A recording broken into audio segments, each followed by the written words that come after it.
I was a mercenary before I ever learned how to be a high school student, so when people say high school is brutal, I get what they mean. Bad food, fake friends, rich kids with god complexes, girls whispering like you're a new product on display, guys trying to prove they have balls because a handsome transfer student walked into their classroom. Very scary stuff. Still, none of it compared to Russia. Russia was where my family's plane went down when I was 9. My parents died in the crash, and the men who found me did not send me home.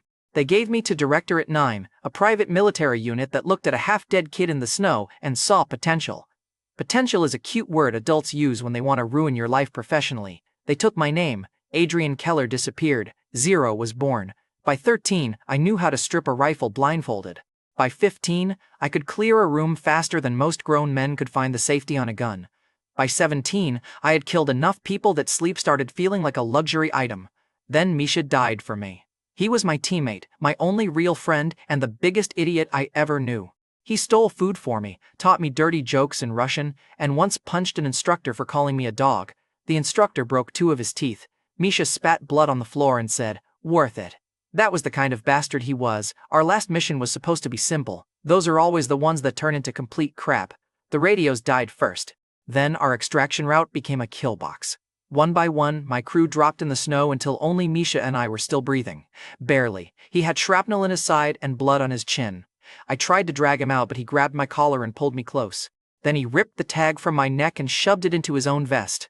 I grabbed his wrist. "What the hell are you doing?" Misha smiled with blood on his teeth.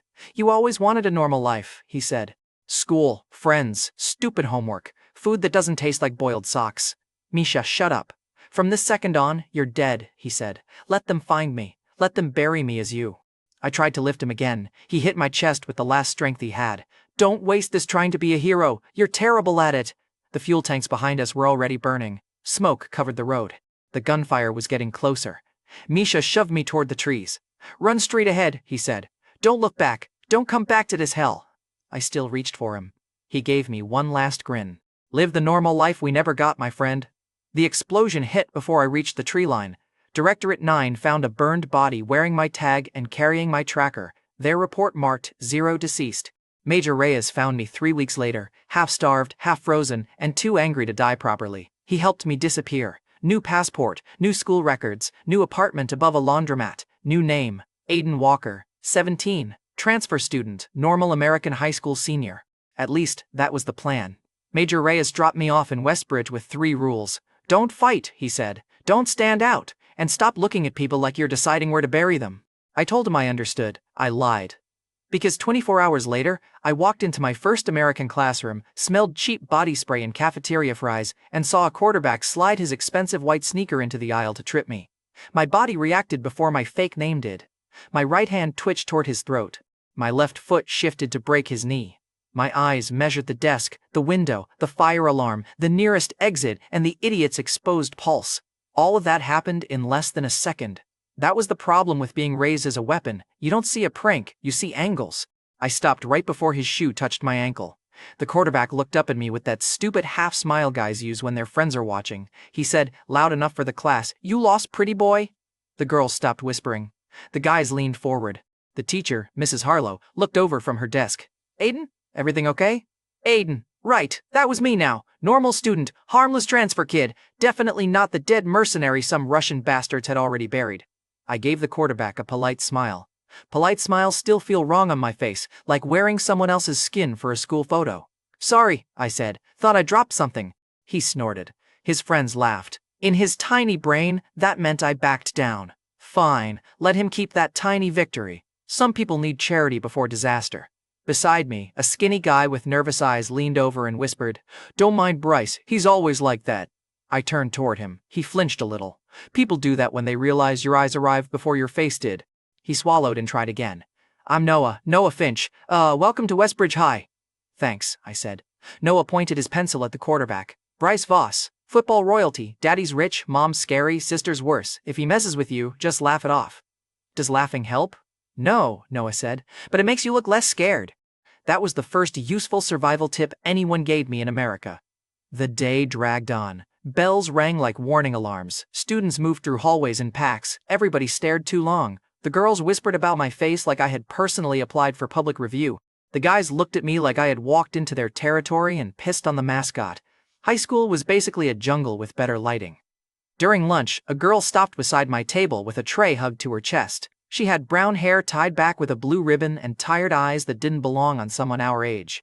She looked at me, then at the empty seat across from me, then back at me like she expected me to throw something. "Mrs. Harlow asked me to show you around after school," she said. "I'm Lily Parker." Her voice was gentle, but her fingers were tight around the tray. I nodded. "Aiden, I know, everyone knows, you're the transfer guy. Is that bad?" "Depends who notices first." Before I could ask what that meant, someone bumped Lily from behind. Milk splashed over her tray. A few girls laughed from the next table. At the center of them sat a blonde girl with perfect makeup, expensive nails, and a smile that looked practiced in mirrors. Madison Voss. I didn't know her name yet, but I knew the type. Every camp had one. Someone who learned early that fear could pass for respect if you dressed it up pretty. Madison tilted her head and said, "Oops, careful Lily, you're always so clumsy." Lily lowered her eyes. She didn't get angry or argue. She just gave a small nod, like she had rehearsed being humiliated. Something cold moved under my ribs. I had seen men beg before dying. I had seen soldiers freeze under gunfire. But there is a special kind of ugly in watching someone accept cruelty because fighting back has already failed too many times. Lily whispered, "It's fine." Madison smiled wider, and for the first time that day, I wondered if Misha had died for a normal life that didn't exist. The bell rang. The cafeteria moved on. I didn't. I watched Lily wipe milk off her tray with a napkin while Madison's friends laughed into their phones. My hand closed around the plastic fork on my tray. It snapped in half. So, yeah, first day of school was going great. After school, Lily waited near the front doors with her backpack pressed against her chest like armor. I should have understood that immediately. She gave me a quick smile when she saw me.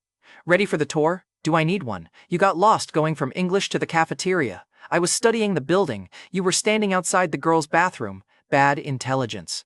She laughed once before she could stop herself. Then she looked around, as if laughing in public might get her fined by the queen of petty cruelty.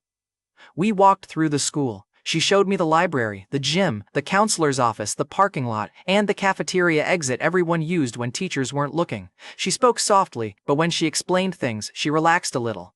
Her grandfather worked nights as one of the school security guards and days as the super for our apartment building. That was how she knew I had moved into the tiny unit on the third floor above the laundromat. "Grandpa said you're quiet," she told me. "I get that a lot." He also said, "You don't own a microwave." I thought the apartment came with one. It did. You put canned soup in it without opening the can. I stopped walking.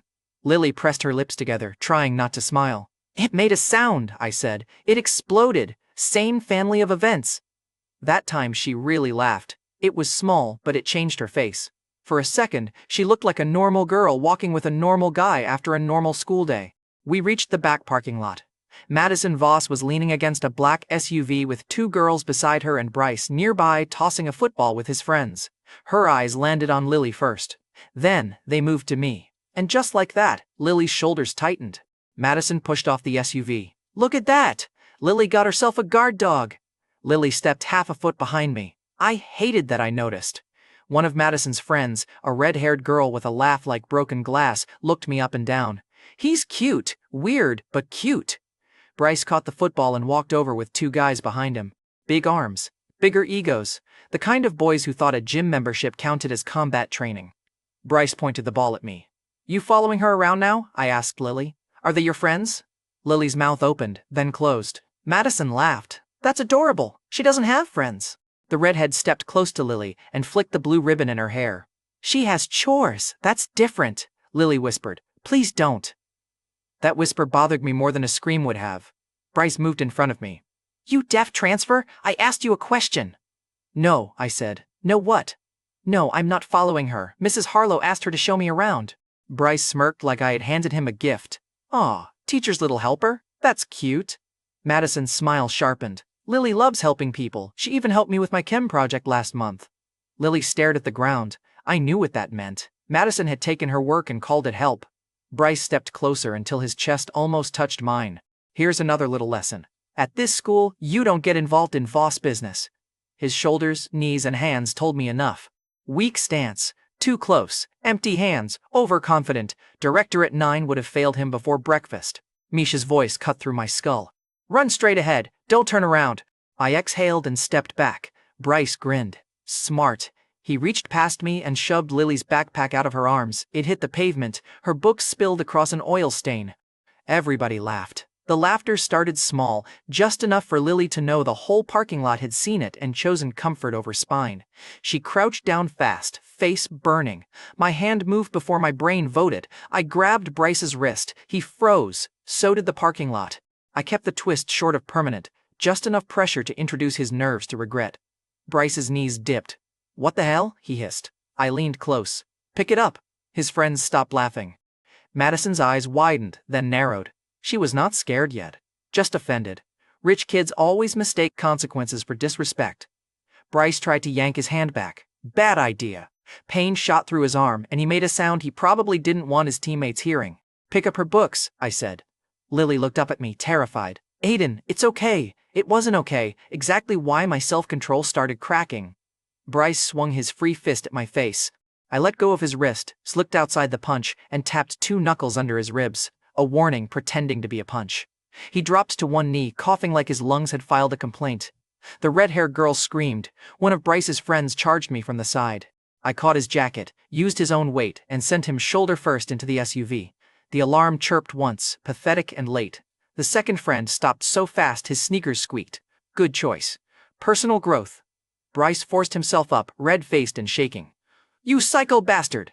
My eyes dropped to Lily's books. Bryce followed my gaze. His pride fought for a second. Pride lost. Bryce bent down and grabbed one book with his left hand. The parking lot went quiet enough for me to hear Madison breathing. He put the rest back one by one, each book landing heavier than the last. Lily looked like she wanted to vanish. I hated that too. When it was done, I let Bryce stand. He backed away, holding his side, eyes full of murder he had no idea how to deliver. Madison walked up to him, grabbed his arm, and whispered something I couldn't hear. I didn't need to. Her face said enough. This wasn't over. Lily pulled her backpack against her chest again. You shouldn't have done that. I know. They'll come after you. They already tried. No, you don't understand. Her voice shook. Bryce isn't the worst one. That got my attention. Across the parking lot, Madison lifted her phone and typed with both thumbs. She looked up at me once while the message sent. Her smile came back. That was when I knew she had invited someone bigger. The next morning, I learned Bryce Voss was only the appetizer. His older brother was the full meal of stupid. Tyler Voss was a senior, football captain, local celebrity, scholarship machine, and apparently the unofficial mayor of Westbridge High's testosterone problem. He walked into my history class with 4 players behind him and a Letterman jacket over one shoulder like he expected the school band to start playing. Everyone went quiet. Even the teachers stopped writing on the board. People make room for power before it speaks. Tyler looked around the classroom until he found me by the window. He smiled. Bigger idiot, confirmed. Mrs. Harlow stepped forward. Tyler, you need a pass to be here. Tyler didn't look at her. Relax, I'm just welcoming the new kid. Behind him, Bryce stood with one arm tucked against his side. He had traded yesterday's smirk for a face that said he had spent the night discovering painkillers. Noah sat beside me, pale as paper. He whispered, Dude, that's Tyler, I guessed. No, like, Tyler, that explains everything. Noah stared like I had just insulted gravity. Tyler walked down the aisle, his friends spread out behind him. A few students lifted phones under their desks. Smart. Teenagers might not help you, but they will record your downfall in high definition. Tyler stopped beside my desk and leaned over me. You hurt my brother. He swung first. Tyler laughed softly. That's not how this works. Then your system needs maintenance. A couple of students made choking sounds trying not to laugh. Tyler's smile thinned. He put one hand on my desk and lowered his voice. You new here, so I'm going to explain this once. My family built half the football complex. My dad sits on the school board. My mom funds the arts program. If I say you started something, everyone hears you started it. There it was. The American version of a gun to the head. The threat came dressed as money in a varsity jacket. His hand stayed on my desk. Thick fingers, strong wrist, easy break, don't fight. I raised my eyes to his face. Move your hand. The room held its breath.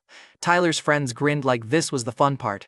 The classroom door opened again. Lily stumbled in. Her hair ribbon was gone. Her cheek was red. Dirt marked the side of her sweater. She tried to smooth it down with shaking hands, but everyone had already seen. I stood up. The chair scraped behind me. Tyler looked over his shoulder and laughed. Wow, Madison works fast. That line dropped the temperature in the room. Lily's eyes met mine, then dropped. She whispered, I'm sorry, sorry.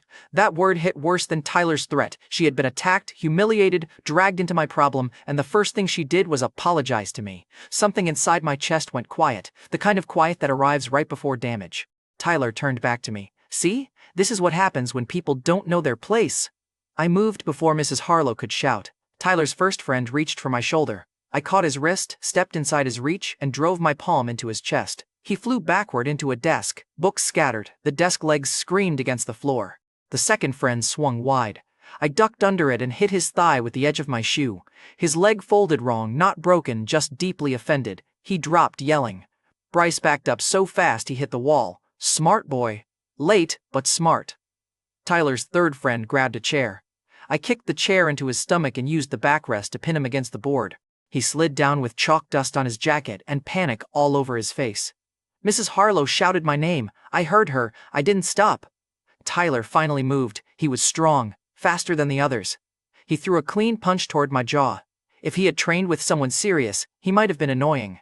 I caught his wrist, stepped around him, and drove my knee into his stomach. Air left him in a hard grunt. Before he could fall, I twisted his arm behind his back and pushed him face first onto my desk. His cheek hit the fake wood with a satisfying crack. Phones came up everywhere. I leaned close to his ear. You touched her because of me? Tyler's breath came ragged. You're dead. People keep saying that. My voice sounded too flat. That scared me. Lily ran forward and grabbed my sleeve.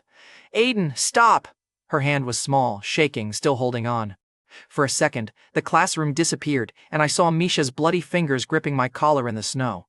Run straight ahead. Don't come back to this hell. I let Tyler go. He collapsed beside the desk, coughing and clutching his arm. Lily pulled me back like she thought I might kill him if she let go. She wasn't completely wrong. The room stayed dead silent. Noah stared at me with his mouth open. Bryce looked like he wanted to quit the sport of existing. Tyler's friends were on the floor making the kind of noises tough guys make when their confidence abandons them. Mrs. Harlow reached for the phone on her desk. Office, she said, voice shaking. Now! I nodded. Tyler laughed from the floor. It was ugly and breathless. You don't know what you just did, he said. Tyler wiped blood from his lip and smiled through it. My dad's going to bury you.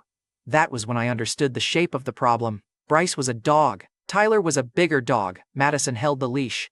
But somewhere behind all three of them, there was an owner who thought he could buy a grave. The principal's office smelled like coffee, printer toner, and adults pretending the word policy could stop a fist.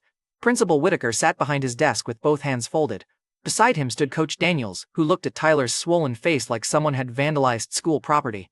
Which, to be fair, Tyler probably considered himself. Lily sat in the chair beside me, holding an ice pack to her cheek. I had asked her twice who hit her. She said she fell. The second time, she couldn't look at me. Principal Whitaker cleared his throat. Aiden, do you understand how serious this is? Yes, you assaulted multiple students. They came into class to threaten me. Coach Daniels slapped a hand on the desk. Watch your tone. My gaze settled on his hand. He removed it. Good reflex. Whitaker sighed. There are witnesses saying Tyler and the others entered without permission. There are also videos. Coach Daniels' jaw tightened. He did not like the word videos. People with private versions of the truth hate cameras. The door opened before anyone could continue. A woman walked in wearing a white coat, designer heels, and the kind of perfume that announces a lawsuit before the person does. Mrs. Voss. Behind her came Mr. Voss, broad-shouldered, gray-haired, and quiet. He had a calm face, the kind that could mean reasonable or dangerous. With rich people, those overlap too often. Madison entered last. She wore a soft pink sweater and held her phone in both hands. Her eyes went straight to Lily's cheek. A tiny smile touched Madison's mouth. I saw it. Lily saw it too. Her fingers tightened around the ice pack. Mrs. Voss rushed to Tyler, who had been brought in from the nurse's office and now sat on the other side of the room with Bryce. She touched his bruised face and gasped like she had discovered war. My God, look at what he did to my son! Tyler leaned into the performance. Bryce stared at the floor. Mr. Voss looked at me for a long moment, then at Lily. He didn't speak. Mrs. Voss turned on the principal. I want him expelled today, and I want police involved. Whitaker adjusted his glasses. Mrs. Voss, there are circumstances. Circumstances, she pointed at me. That boy is violent. He came from nowhere, no family, no background anyone can explain, and now my sons are injured. There it was again, no family. People love using that phrase when you don't have one. It makes you sound less like a person and more like loose trash on the road. Lily sat up. They were threatening him. Madison's eyes snapped to her. Lily shrank back, but she didn't take it back. That mattered. Mrs. Voss gave Lily a sweet poisoned smile. Honey, I know you've had a difficult time socially, but lying won't help you. Lily's face went pale. I knew that tone. Soft voice, sharp knife. Madison stepped forward. Mom, don't be too hard on her. Lily gets confused when she's upset. I almost laughed. The girl who had probably ordered Lily's cheek rearranged was now acting like a charity volunteer. Impressive. Disgusting, but impressive. Whitaker started reviewing the videos from the classroom. The clips showed Tyler's crew entering, Tyler threatening me, Lily arriving hurt, and then me turning several football players into floor decorations. The footage made the office uncomfortable, me included. I moved too fast, too clean, too much like Zero. Mrs. Voss tried to refrain it immediately. You see, he was waiting for an excuse. My son walked in to talk, and that animal attacked. Animal. That word brought back cold rooms, metal tables, instructors shouting numbers instead of names. I felt my nails press into my palm. Lily noticed and touched my sleeve under the desk. Once, a warning, a mercy. Mr. Voss finally spoke. What happened to the girl's face? The room shifted. Mrs. Voss looked annoyed. Madison's smile flickered. Lily said quickly, I fell. Mr. Voss studied her. Where? He asked. Lily swallowed. Behind the gym. Madison's phone buzzed. She glanced down and tucked it away too fast. I saw the screen for half a second. A message from someone saved as, T done? Madison slid the phone into her pocket. My eyes went back to Lily's cheek. Done. That word sat in my head like a loaded gun. In the end, Principal Whitaker suspended Tyler and his friends pending investigation. He didn't expel me. He didn't call police. Too many videos. Too many witnesses. Too many ways the Voss family could look bad if everyone started asking why a senior football captain brought a crew into a classroom. Mrs. Voss left furious. Madison left smiling. That smile bothered me more than the fury. After school, Lily refused to let me walk her home. I'll be fine, she said outside the office. You said that earlier. Her eyes flashed with shame. I don't need you fixing everything. I didn't say you did. You don't understand. When you fight them, they don't stop. They just find a place where adults aren't watching. I had no answer for that. Because she was right. Violence solves immediate problems. It does not cure rotten people. It just teaches them to use doors without cameras. Lily pulled her backpack higher. Please, Aiden, just stay away from this for one day. I wanted to say yes. I wanted to be the dead boy Misha had bought with his last breath, so I nodded. One day. That was all I promised. It lasted until 7:14 that night. I was in my apartment staring at the microwave manual, like it had been written by enemy intelligence when someone knocked on my door. It was Mr. Parker, Lily's grandfather. He was a thin old man with tired eyes and a security guard jacket zipped to his neck. He held a plastic container of stew in one hand.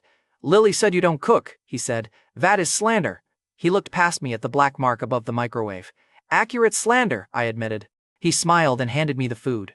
She's a good girl. Too good sometimes. Don't let her push you away just because she's scared. I stared at the container. Warm food. A plastic container instead of a ration pouch. Clean steam instead of sand. No dead men nearby. My throat tightened, which was stupid. It was stew, not a religious experience. Thank you, I said. Mr. Parker nodded. She worries about trouble following people. Been that way since her parents passed. My head came up. He seemed to realize he had said too much and stepped back. Eat before it gets cold. After he left, I sat at the table and opened the container. My phone buzzed. Unknown number. A photo loaded. Lily on the floor of a private room, one hand over her face, 3 girls standing around her in hoodies. Madison's pink sweater showed under one hoodie. Stupid mistake. A text appeared. Tell your stray dog to heel. For a few seconds I just stared. I set the stew aside. Normal life could wait. The photo had a timestamp, a reflection, and one beautiful piece of stupidity. Madison's friends had taken it in front of a mirrored wall with the name of the place glowing backward in blue neon. Lux Room. A private lounge 3 miles from school where rich kids rented rooms, sang badly, drank illegally, and pretended velvet couches made them adults. People always think cruelty makes them clever. Then they record themselves doing it. Humanity is exhausting. I left my apartment in a hoodie and took the stairs 2 at a time. At the bottom, Mr. Parker was in the lobby changing a light bulb. He looked down at me from the stepladder. Aiden, everything okay? I smiled. I hated that smile. It was the one I used when I didn't want civilians asking questions. Just going for a walk. At this hour, fresh air. He looked at the rain starting outside. That's not fresh, that's wet. Still air. He frowned, but I was already out the door.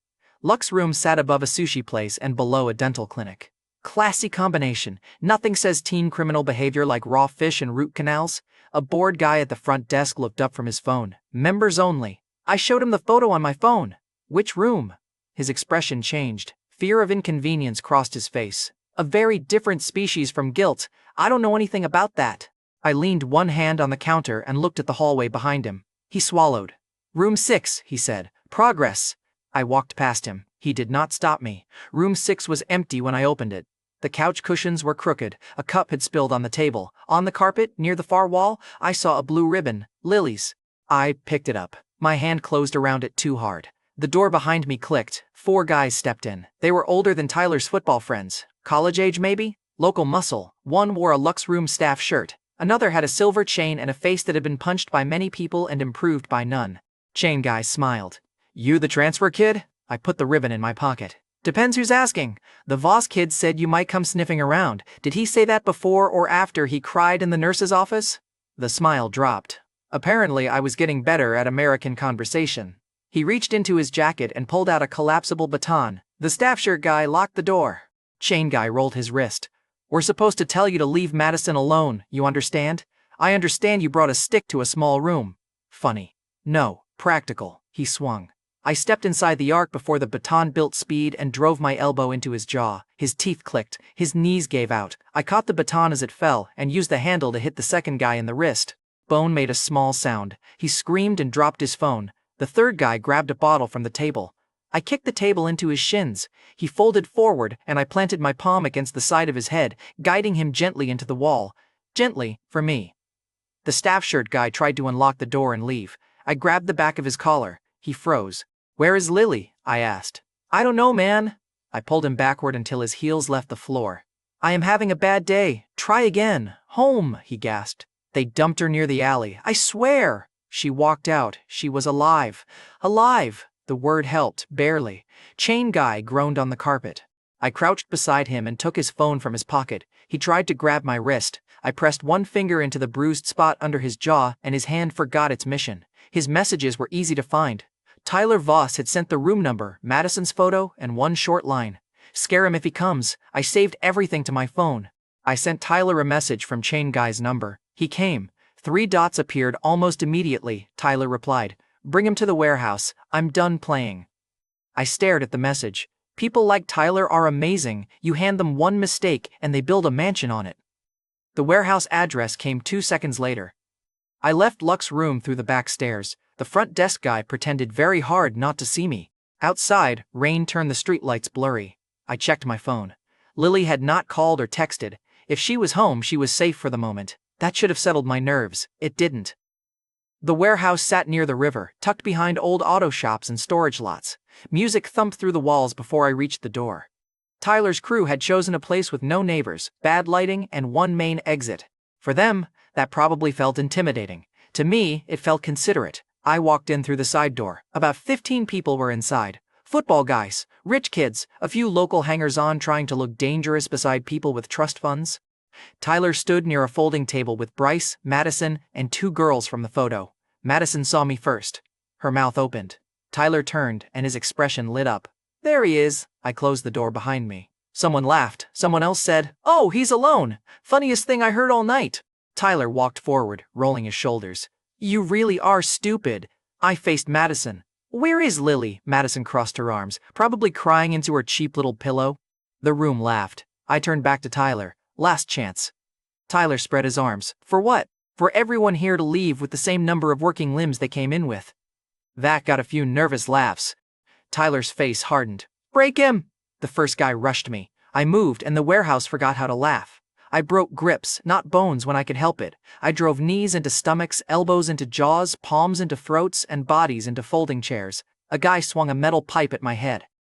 I ducked, took the pipe, and hit his leg hard enough to put him on the floor screaming for his mother. A second guy tackled me from behind. I dropped my weight, grabbed his arm, and rolled him over my shoulder into 2 of his friends. Bryce tried to run. I let him. Personal growth should be rewarded. Tyler lasted longer than the others. He hit hard. He had reach. He was angry enough to ignore pain for a few seconds. I stepped inside, trapped his arm, and drove my fist into his ribs. He dropped to one knee. I grabbed him by the jacket and dragged him to the folding table. Madison backed away, eyes wide now. Finally, fear replaced smugness. It suited her better. Tyler coughed. My dad will? I slammed him onto the table. It collapsed under him. Your dad isn't here. The warehouse went silent except for groaning. Madison's phone shook in her hand. I walked toward her. She stepped back and hit the wall. Madison said quickly, I didn't touch her. I pulled Lily's blue ribbon from my pocket. Madison stared at it, her face emptied. I held the ribbon up between us. You took this from her. She had nothing. You sent the photo. Her eyes flicked toward Tyler. There it was, the first crack. When pride dies, blame starts looking for a new address. I stepped closer. I won't hit you, I said. She almost relaxed. I added, but I am going to make sure everyone sees what you are. Her face twisted. You have no idea who you're messing with. That line again. Rich people should put it on their family crest. Tyler was bleeding on a broken table. His friends were curled up on the floor. Madison was pressed against the wall with both hands shaking. Neither do you. I walked out into the rain. By the time I got home, Lily's apartment light was on.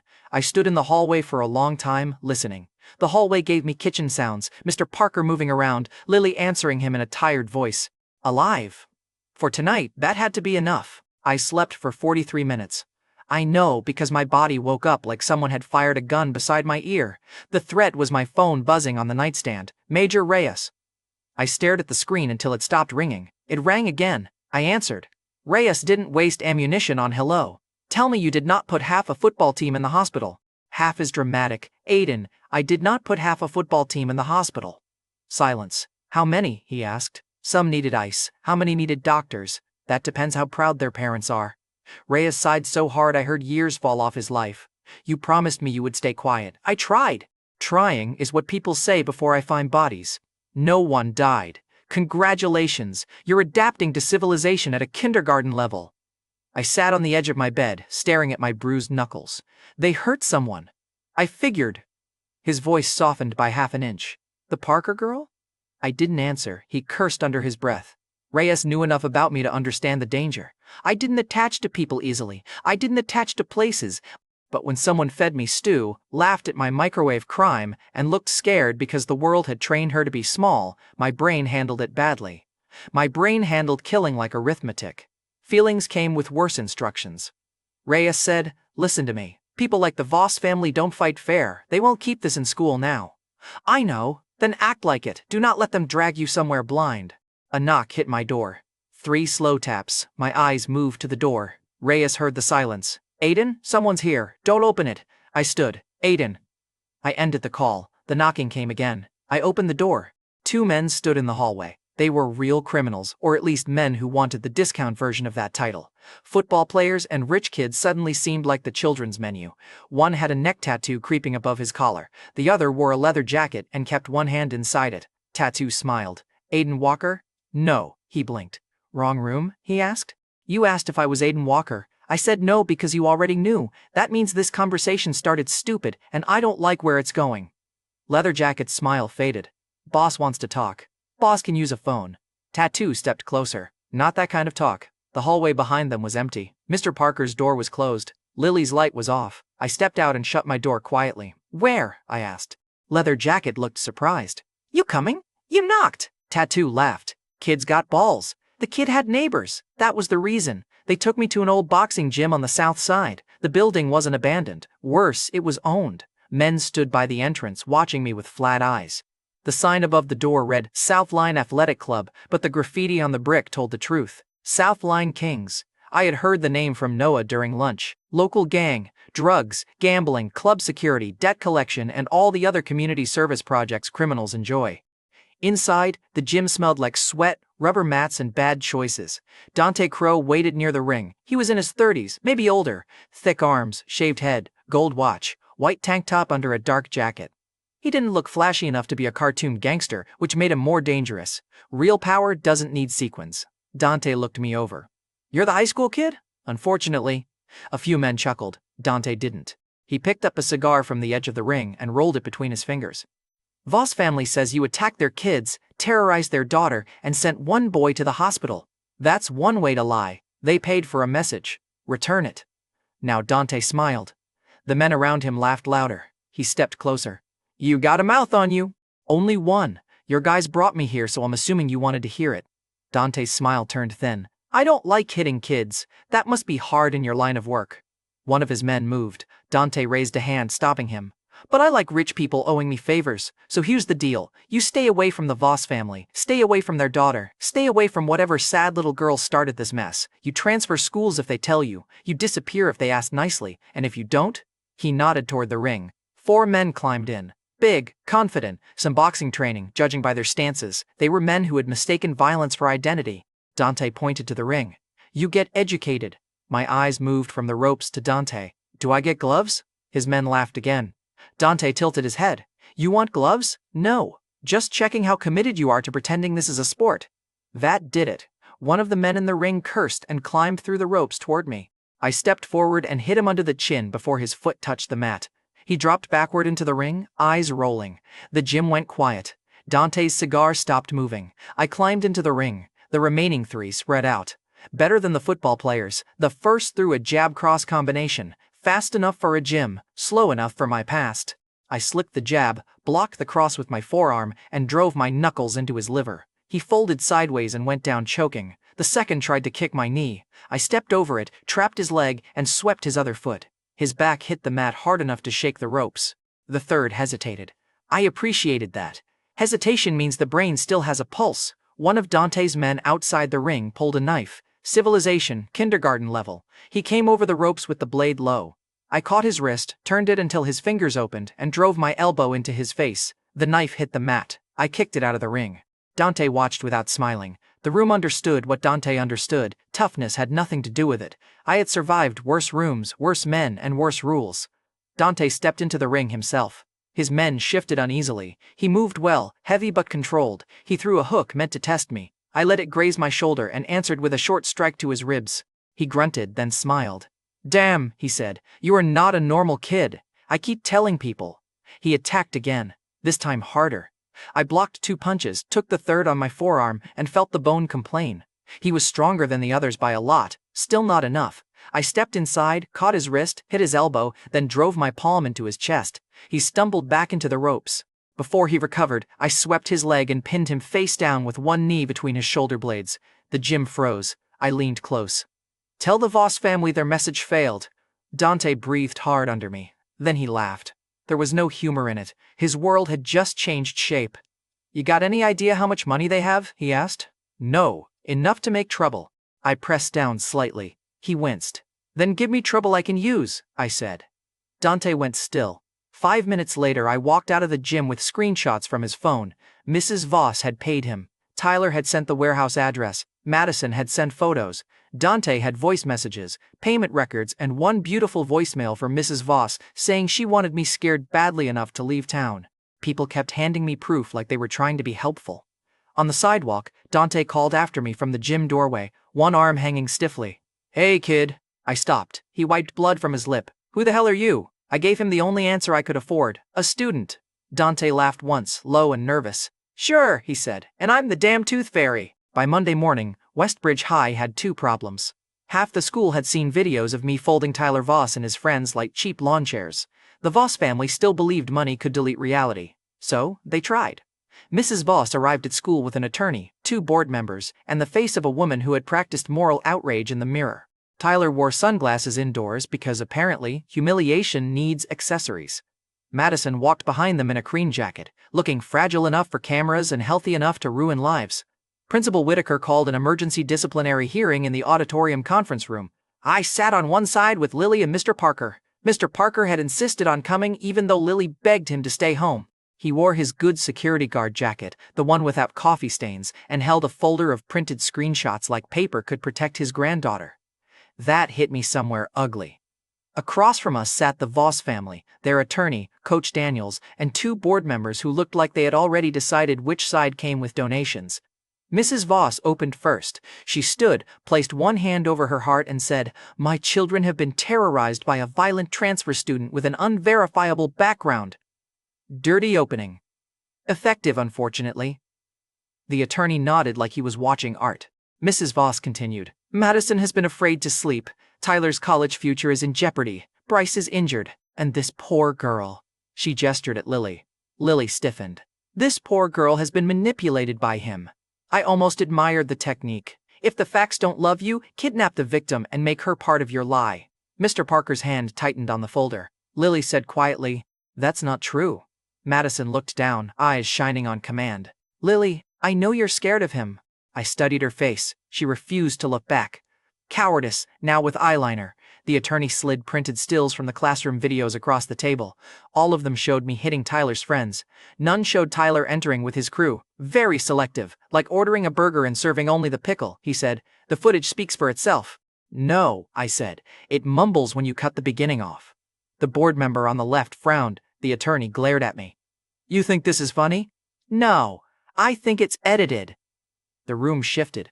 I placed my phone on the table and played the full clip Noah had sent me. Tyler entering, Tyler threatening me, Lily stumbling in hurt. Tyler saying Madison worked fast.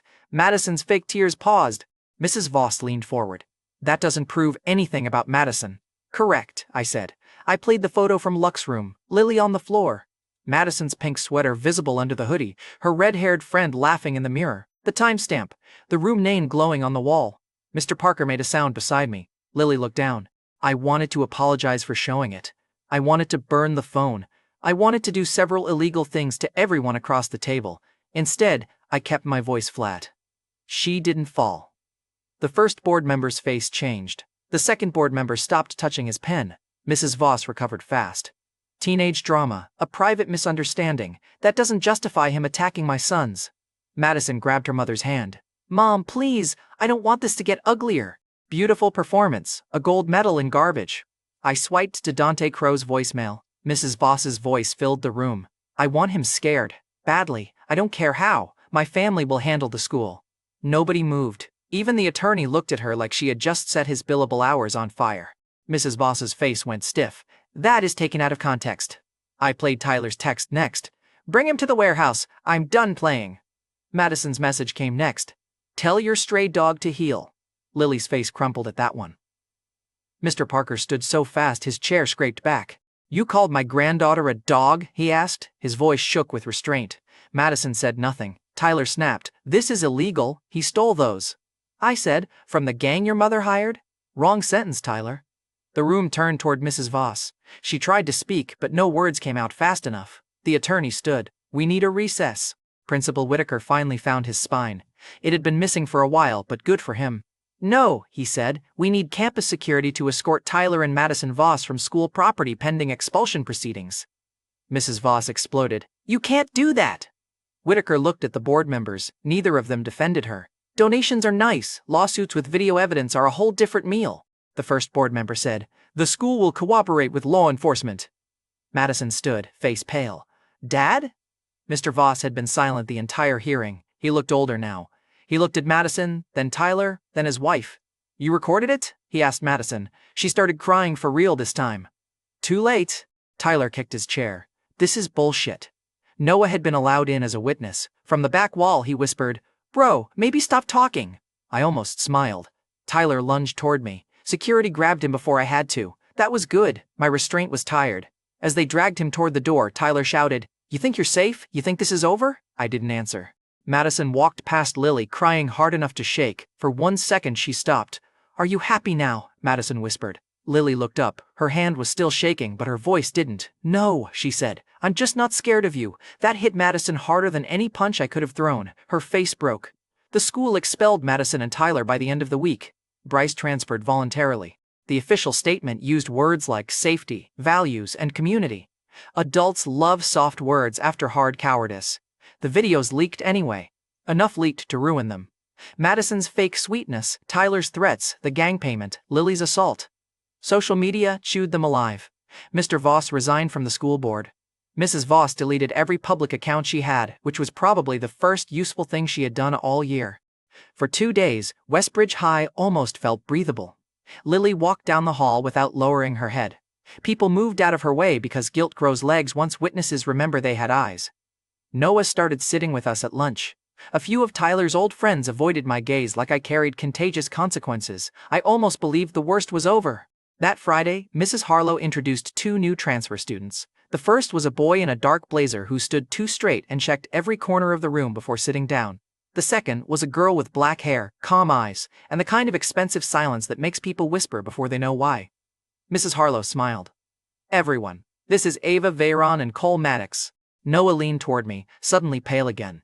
You know Veyron Global, he whispered. No. Defense tech, security contracts, satellites, drones, rich, like buy a senator and still have change rich. Ava Veyron walked past my desk. Cole Maddox looked at me once. His stare had none of Bryce's panic or Tyler's ego. He looked like he was measuring exits too. For the first time since I came to Westbridge, someone at school looked past the pretty transfer student mask. He saw a problem, and I hated that his eyes weren't completely wrong. Ava Veyron didn't act like the other rich kids. That made her harder to read, which made her worse. Madison wanted everyone to know she had power. Ava moved like proving it bored her. Her voice stayed low, her money stayed out of sight, and she had no table of followers laughing on command. People made space for her because some names arrived before the person wearing them. Cole Maddox sat 2 seats behind her and watched everything. He watched the door, the windows, the teacher's hands, my hands, especially my hands. I noticed because I was watching his. By lunch, Noah had delivered a full nervous documentary about the Veyron family. Veyron Global handled aerospace tech, private security systems, military software, and enough government contracts to make regular billionaires feel underdressed. Ava's grandfather was the chairman. Her cousin Vivian ran one of the security divisions. You should avoid them, Noah said. I avoid everyone. No, you don't. You keep accidentally destroying social hierarchies. That was one time. He stared. Fine. Several times. Across the cafeteria, Ava sat alone with Cole standing nearby instead of sitting. That bothered me. The familiarity was what bothered me. Bodyguard behavior. Asset behavior. Cage behavior. Lily came in a few minutes later and sat across from me with a paper bag. She looked better. Still tired, but not folded in on herself. She slid half a sandwich toward me. Grandpa said you forgot lunch. I didn't forget. You brought a protein bar with Russian writing on it. I checked the bar in my hand. That counts. It expired 3 years ago. Still counts. She pushed the sandwich closer. Eat real food, Aiden. I stared at it longer than necessary. In my old life, food was fuel, bait, or poison. In America, apparently, it could be concern wrapped in wax paper. Dangerous country, America. I ate the sandwich. It was good. Noah watched us and grinned like an idiot. What? Lily asked. Nothing, Noah said, which meant everything. I was about to tell him his face was committing treason when Cole Maddox appeared beside our table. He didn't sneak, he just moved quietly enough that normal people didn't notice until he was already there.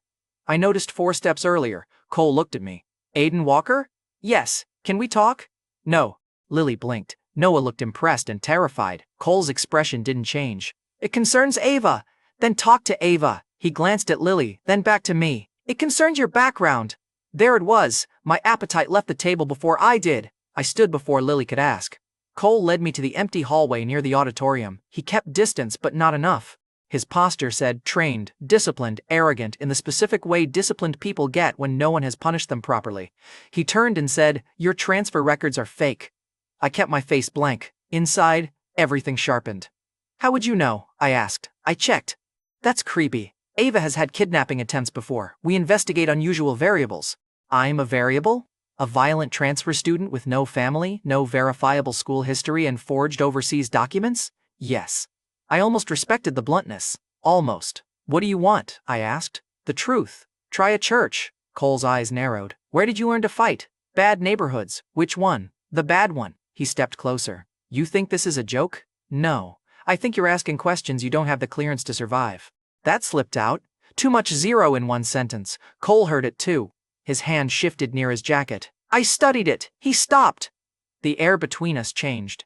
Ava's voice came from the doorway. Cole! We both turned. Ava stood there with Lily beside her. Lily looked confused and worried.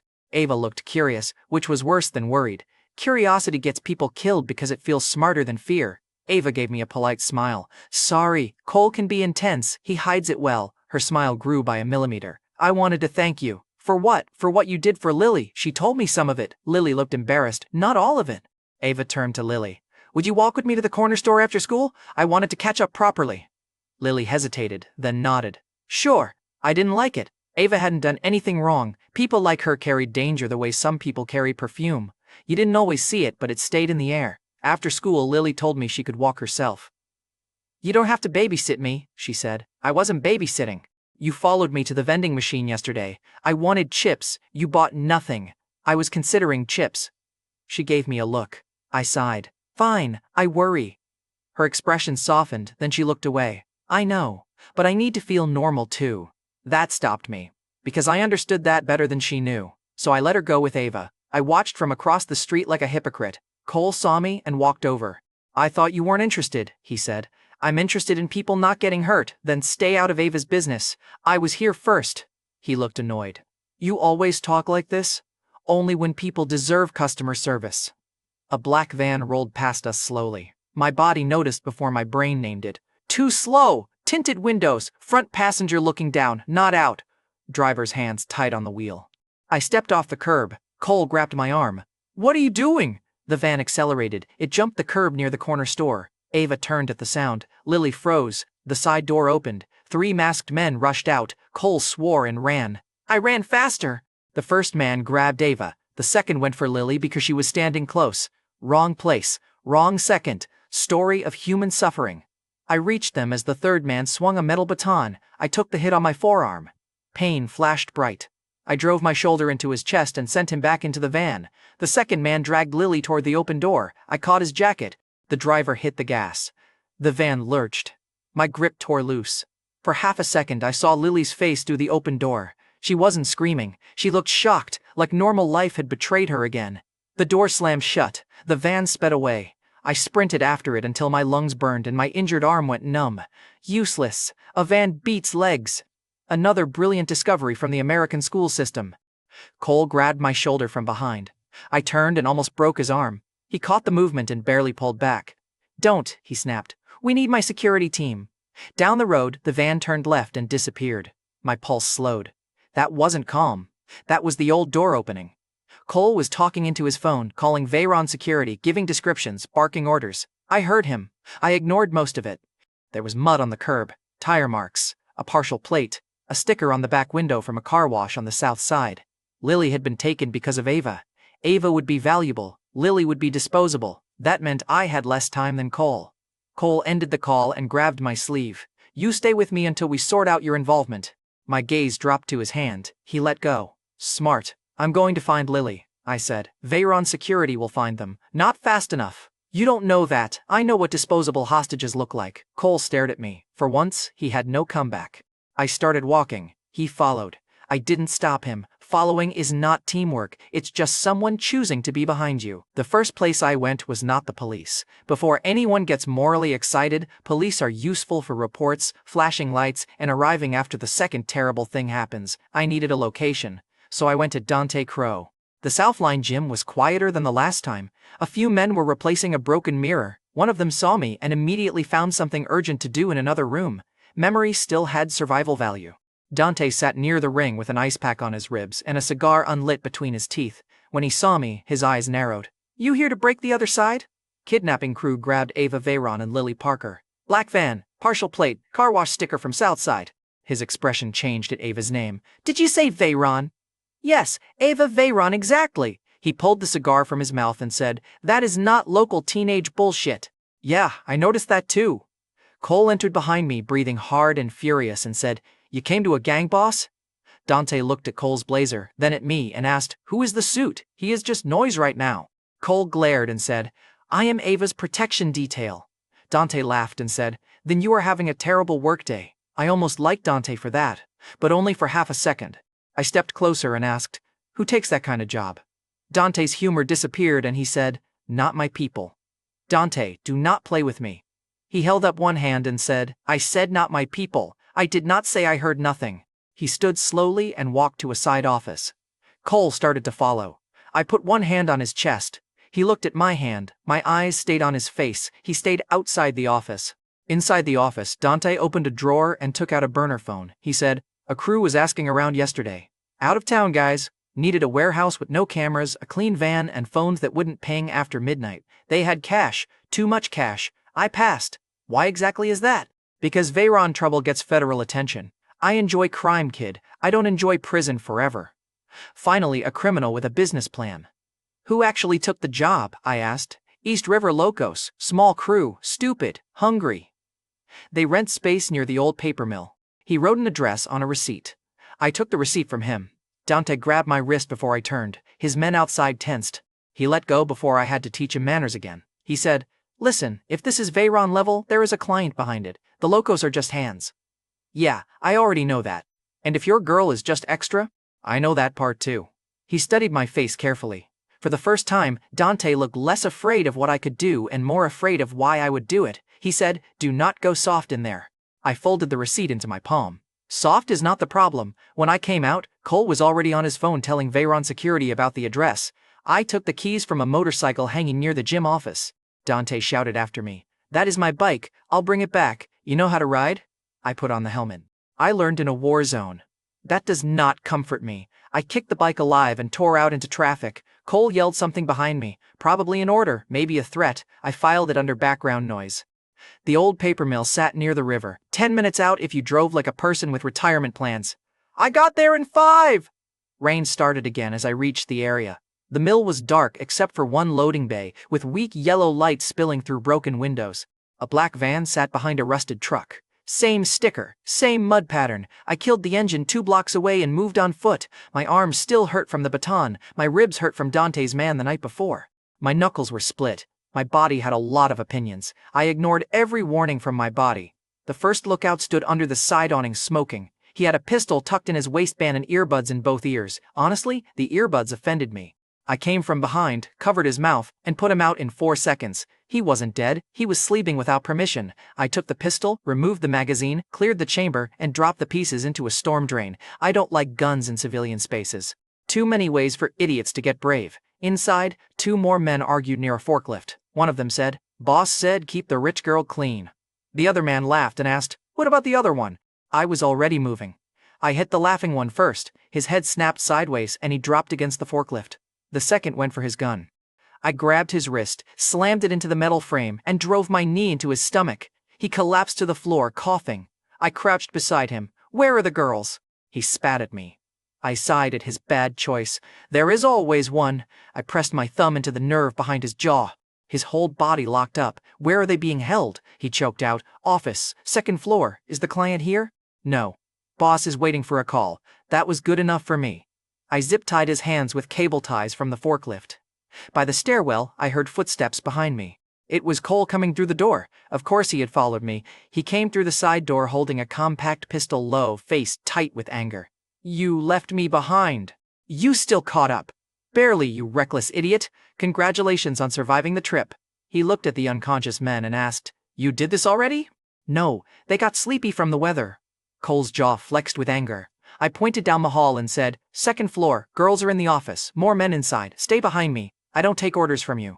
"Then stay somewhere else." I moved before he could answer. At the top of the stairs, a man with a shotgun turned the corner. Cole raised his pistol. But Cole was too slow. I threw the lookout's empty pistol at the man's face. It hit his nose. He flinched. I crossed the distance, grabbed the shotgun barrel, twisted it away, and slammed my palm under his chin. He hit the wall and slid down. Cole stared at me in disbelief. "Was that thing loaded?" he asked. I checked the shotgun and emptied it.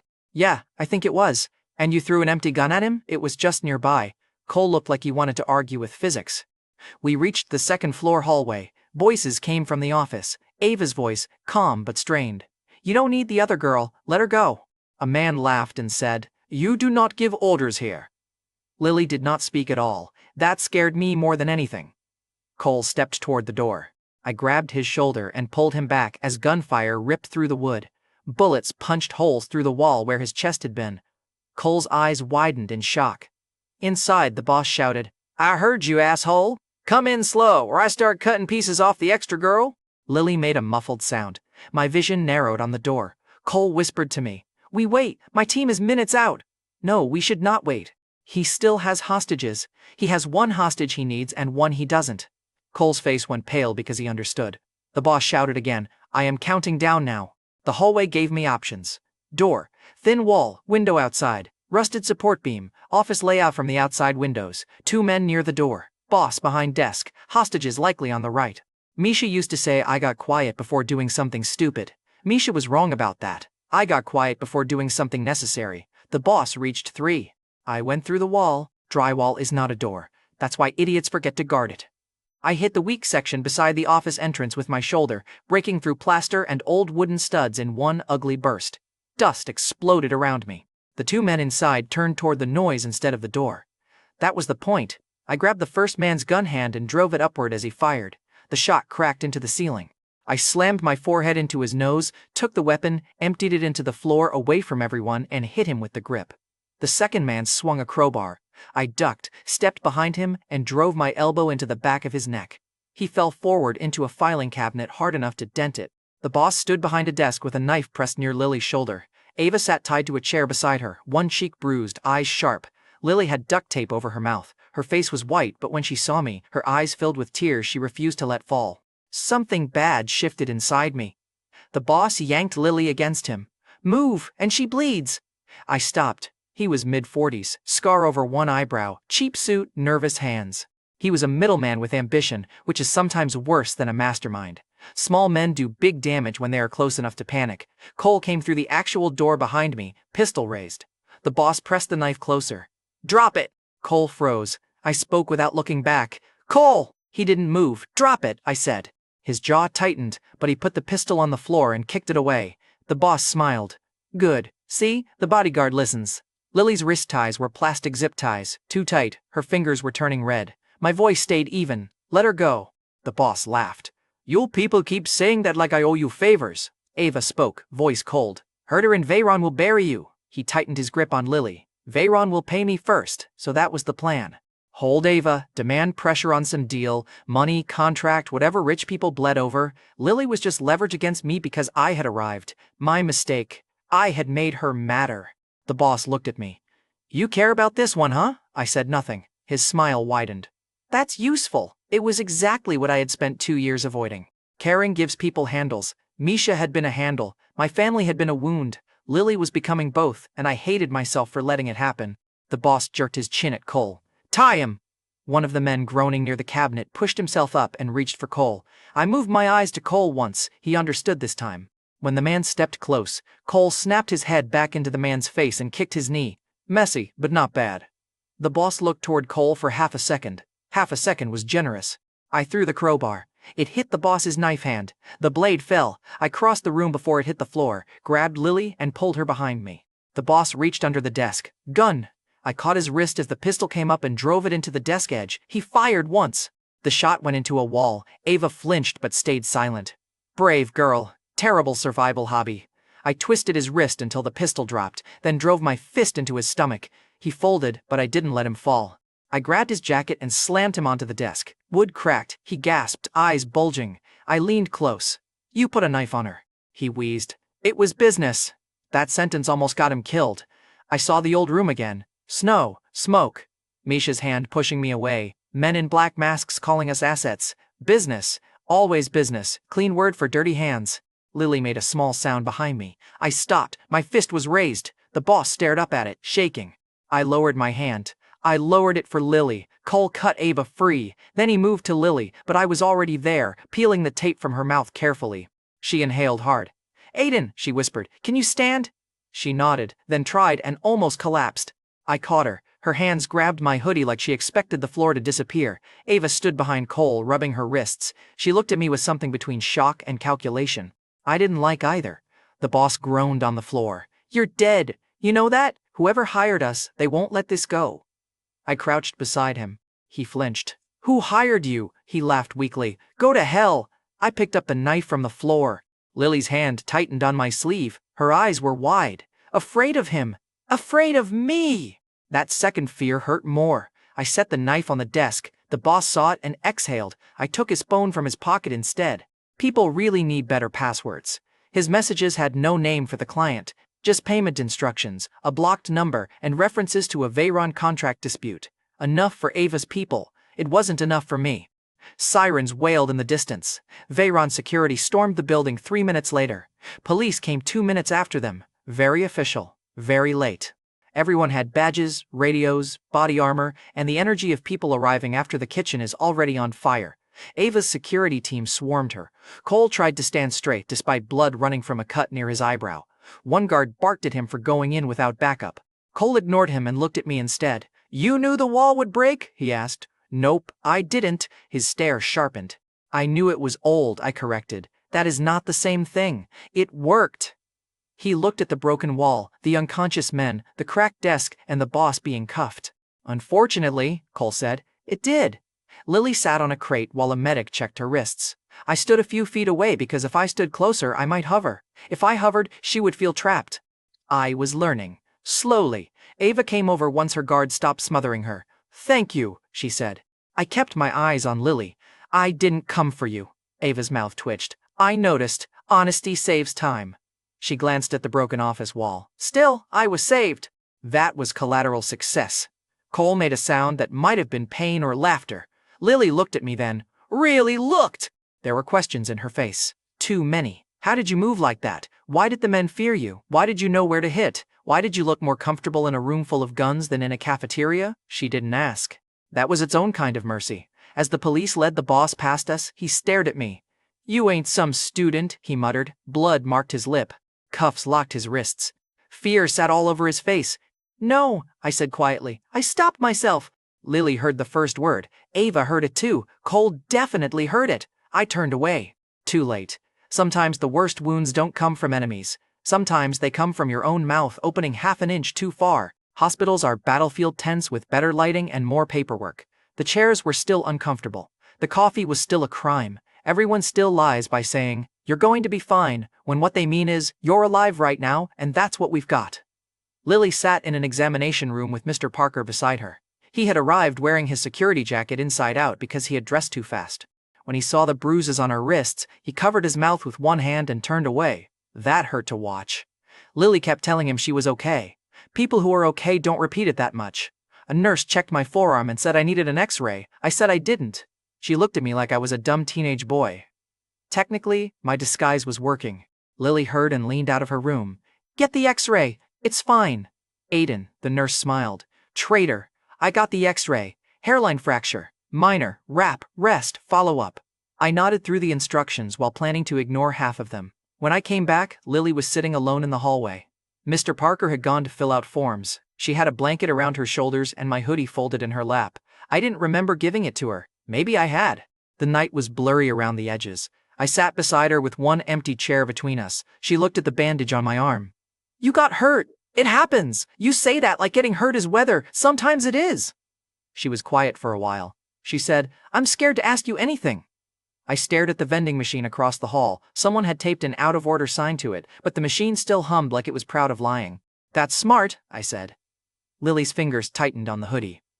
Are you dangerous? I wanted to say no. I had lied better under torture. Yes, I said. Her breath caught. I faced her then, because cowardice would have been worse. But not to you. She watched my face like she was trying to find the hidden trick. There are things I can't tell you, I said. I trust you. That is exactly why I don't want that poison in your life. That sounds like something dangerous people say. It is. She almost smiled. Almost. Her eyes filled again. I thought normal was finally possible, she whispered. That sentence hit harder than Dante Crow. I had thought the same thing. Mr. Parker returned before I could answer. He thanked me so many times I started to feel sick. Gratitude is hard when you think the person thanking you is in danger because of you. Ava visited an hour later with Cole and 2 Veyron security officers. Cole had stitches over one eyebrow and moved stiffly. He looked less polished. Better, honestly. Ava stopped in front of Lily first. I'm sorry, she said. Lily shook her head. You were kidnapped too. Because of me. Not by you. Ava went quiet. That was the kind of sentence kind people say without realizing it can ruin someone. Ava turned to me. My grandfather wants to meet you. No. Cole sighed like he had expected that. Ava kept going. He also wants to pay for Lily's medical care and counseling, no strings attached. Mr. Parker looked overwhelmed. Lily looked like she wanted to refuse but didn't know how. I said, accept that part. Lily frowned. Aiden, accept it. Being proud is expensive. Mr. Parker's eyes softened. He nodded slowly. Ava said, there is one more thing. Of course there was. Rich people never bring one thing. They bring bundles. She looked at Cole, then back at me. Veyron security reviewed what happened at the mill. I stayed still. Cole told them you were the reason we survived.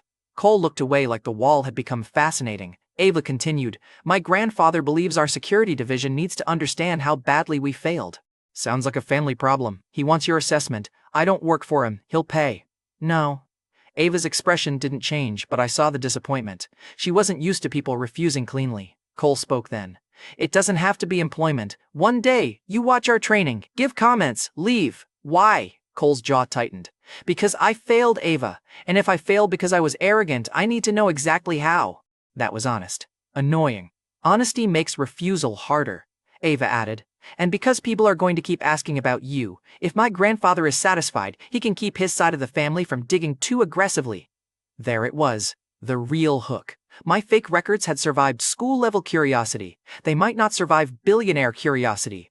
Veyron Global had government friends, private intelligence friends, and probably 3 satellites watching their coffee orders. If they kept digging, they might find something. If they found something, other people might notice the hole. A hole with Russia at the bottom. Lily watched me, worried and confused. Normal life was apparently a hallway full of doors, and every door opened into my face. I turned back to Ava. One day, I said. Cole blinked. Ava looked surprised too. I pointed at Cole. My conditions are simple. I do this alone, your team stays out of my way, and my past stays dead. Cole said, you don't give conditions to Veyron Global. I stood. He remembered the office wall. His mouth made a wise career choice. Ava said, agreed. The next day, a black SUV picked me up outside my apartment. Lily watched from the building entrance with her arms folded. You look like you're being arrested, she said. I've been arrested. This car is nicer, she frowned. You had been arrested? Allegedly. Aiden, I'll be back. She looked like she hated how much that mattered. So did I. Veyron Global's security campus sat outside the city behind gates, cameras, and guards who scanned the SUV like the asphalt might confess. The building was all glass and steel, expensive enough to look offended by fingerprints.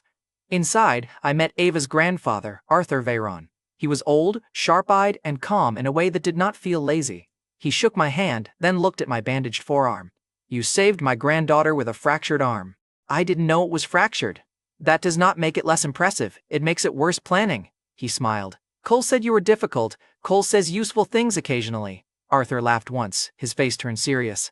I won't ask who trained you. Good, but I will ask what you saw at the mill. Through the glass wall, Veyron guards trained on mats below. I saw people with good equipment and bad timing. Cole, standing nearby, winced. Arthur did not. Then tell us where we are blind. That was how I ended up in a Veyron training room wearing borrowed athletic gear, while 20 professional guards stared at me like someone had brought a stray dog into a board meeting. One guard looked me up and down and muttered, "This is the kid?" I heard him. Everyone heard him. Cole closed his eyes. I met the guard's eyes. Apparently. The guard smiled. And just like Bryce Voss, he made the fatal mistake of thinking a teenager could not embarrass him in public. The Veyron guard's name was Grant Mercer. I learned that because he introduced himself before trying to hit me. Polite guy. Terrible hobby. The training room had padded floors, mirrored walls, and a balcony above where Ava, Arthur Veyron, Vivian Veyron, Cole, and several senior staff watched. Vivian was Ava's cousin, maybe 10 years older, with short black hair and a smile that made people want to check their wallets. She ran part of Veyron's security and clearly enjoyed seeing whether the stray dog could bite. Grant rolled his shoulders across from me. Don't worry, he said. I'll go easy. I nodded. Thank you. That seemed to annoy him. People hate when you accept their condescension as customer service. The instructor raised one hand. Light contact. Controlled spar. Begin. Grant came in fast with a jab toward my face. Fast for a trained guard, slow for bad memories. I stepped back. His fist cut through empty air. He followed with a hook. I slipped under it and tapped his ribs with 2 fingers. It was not a strike. It was a receipt. He frowned. The guards watching along the wall laughed. Grant rushed again. This time he feinted high and kicked low. Better. I shifted my weight, let the kick pass, and touched his shoulder as I moved around him. He turned red. You planning to fight or dance? He snapped. I thought this was light contact. More laughter.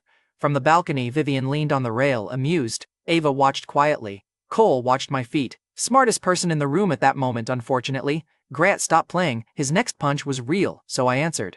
I parried his wrist, stepped inside, and drove my palm into his chest. He stumbled back. Before he reset, I hooked his ankle and put him on the mat. Clean, controlled, embarrassing. The laughter stopped. Grant stared up at me, shocked. I stepped back. You okay?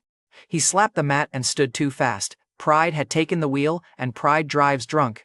He threw 3 punches in a row. I blocked the first, slipped the second, caught the third, and turned his arm just enough to freeze him on his toes. His breath hitched. I leaned close. Your left shoulder opens before you throw. I let him go. He swung again immediately. Of course he did. I dropped low, swept his leg, and placed 2 knuckles lightly against his throat before his back settled on the mat. This time, nobody laughed. The instructor stepped forward. Enough. Grant lay still, breathing hard. I removed my hand and stood. Vivian clapped from the balcony. Slow, deliberate, annoying. Well, she called down, that was educational. Grant's face looked like he wanted to crawl under the mat and declare residency. Arthur Veyron did not clap. He studied me. That was worse. Another guard, a bigger one named Ellis, volunteered next. He had 20 pounds on Grant and the expression of a man who thought weight classes were destiny. They are not. Ellis tried to corner me. Good pressure, good stance, better than Grant. I let him push forward for 20 seconds while I learned his rhythm. Then I kicked his thigh twice in the same spot. His guard dropped. I hit his solar plexus with the heel of my palm and tapped his neck as he bent forward. He dropped to one knee, coughing. The instructor shouted, "No neck strikes." I blinked. There are rules? Several guards stared at me. Cole put one hand over his face. I told the instructor, "Sorry." I meant it. Mostly. Vivian laughed softly from above. "Arthur, where exactly did you find this boy?" Arthur didn't answer. The training ended there because the guards were tired of discovering new insecurities. In the locker room, Cole stood beside me while I changed back into my school uniform. "You held back," he said. "Yes." He looked at me in the mirror. "That was you holding back." I buttoned my shirt. "They are employees. Enemies get treated differently." Cole went quiet. That difference mattered to me more than I wanted to admit. Enemies were simple. Employees had dental plans. After the assessment, Arthur offered payment. I tried to refuse. He insisted. I accepted because I had rent, a broken microwave, and a growing addiction to food that wasn't expired. Vivian tried to recruit me. Of course she did. She met me in a glass office with a view of the training floor and placed a sleek black business card on the table. "We could use someone like you," she said. "No, you didn't hear the offer." I heard enough. Her smile sharpened. Money, protection, a legal identity that withstands pressure, access to people who can make your life easier. That last part landed too close. The card sat between us like bait. For one ugly second I imagined accepting. A better apartment, real food, a fake school file strong enough to survive the next curious rich girl. Misha's last moment cut through the offer, his shaking hands pushing my tag into his vest. "Run straight ahead, keep running." I slid the card back to Vivian. "I didn't fake my death to become someone else's weapon." Her smile faded. Arthur drove me back himself, which felt ridiculous. Billionaire chairman, silent driver, me in the back seat trying not to bleed on expensive leather from a reopened knuckle. Before I got out, he said, "Aiden, people with your ability don't get to remain invisible forever." I opened the door. "Watch me." He smiled like I'd said something sad. That bothered me all the way back to my apartment. Lily was waiting on the front steps with Noah beside her. Noah held a paper bag from a burger place. Lily held 2 milkshakes. "You survived rich people training?" Noah asked. "Barely." Lily handed me a milkshake. "Chocolate. You look like you need it." I stared at the cup. "What?" she asked. "Nothing. Just wondering why normal food keeps appearing when I'm emotionally unstable." Noah nodded seriously. "That's America, bro." We ate on the steps while traffic moved past and the laundromat hummed behind us. Noah talked too much. Lily laughed at him. Mr. Parker came out pretending to check the mail, then stole fries from the bag. For a few minutes, nobody needed saving. That was new, dangerous, and annoyingly easy to like. After Noah left, Lily sat beside me on the step and looked at my bandaged hand. "Did you fight again? Training? With who? Professionals? Did they win?" I took a sip of the milkshake. She sighed. "Aiden.